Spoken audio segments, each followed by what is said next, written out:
When a nation looks at the world through a thick ideological filter, the reality of its rivals becomes severely distorted.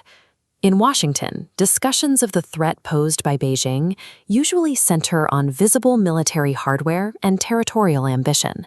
Planners look at regional flashpoints like the Taiwan Strait and calculate the friction using the standard calculable variables of conventional great power conflict. But strategist HoPin points out a quieter vulnerability. A massive nation's most lethal enemy is rarely a foreign weapon. It is its own internal arrogance. This creates a structural cognitive distortion. The United States flattens a complex, highly adaptive competitor into a simple, two-dimensional target. And you don't have to understand a target, you just aim at it. Treating China merely as a bullseye rather than a system to be understood completely misdiagnoses the actual danger to American interests. In the 1980s, Chinese elites suffered from this exact same ideological blindness. They looked at the United States and assumed it was a morally bankrupt paper tiger in the final stages of capitalist decay. Then, economic reforms pushed them out into the world. They observed the actual mechanics of the global economy firsthand, dropped their assumptions, and started learning. The result of that learning phase is the China we see today. It operates as the globe's largest single industrial entity, managing the most comprehensive manufacturing supply chain ever built. The current vulnerability for the United States is that it has not yet made the psychological transition China achieved 30 years ago, simply acknowledging the objective reality of a rival. Navigating a shifting global order requires stepping out of comfortable ideological narratives and dealing with the world exactly as it is. A common assumption in Washington is that Beijing wants to directly replace the United States as the supreme global power. The historical evidence suggests a different trajectory. China is not repeating the model of the British Empire. The 19th century rise of the UK relied heavily on colonial resource extraction and direct bloodshed. It is also not a replica of the Soviet Union.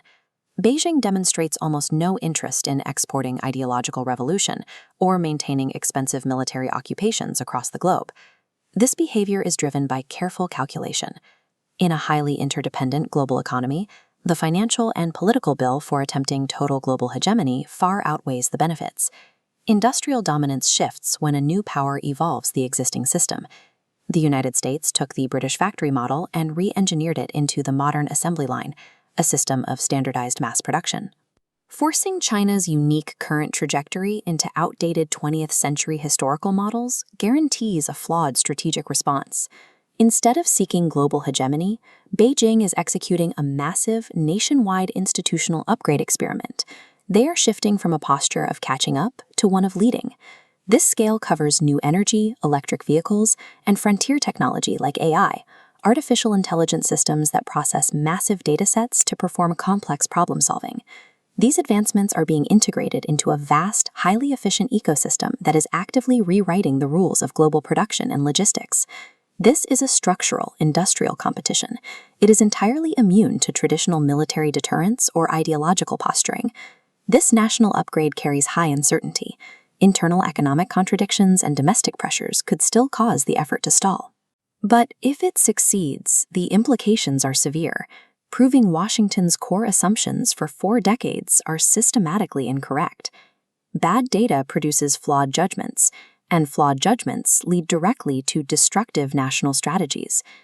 How does a superpower secure its interests if it actively refuses to view its primary competitor clearly? Cognitive distortion carries a steep price. When a state substitutes ideological assumptions for clear strategic analysis, the bill eventually comes due.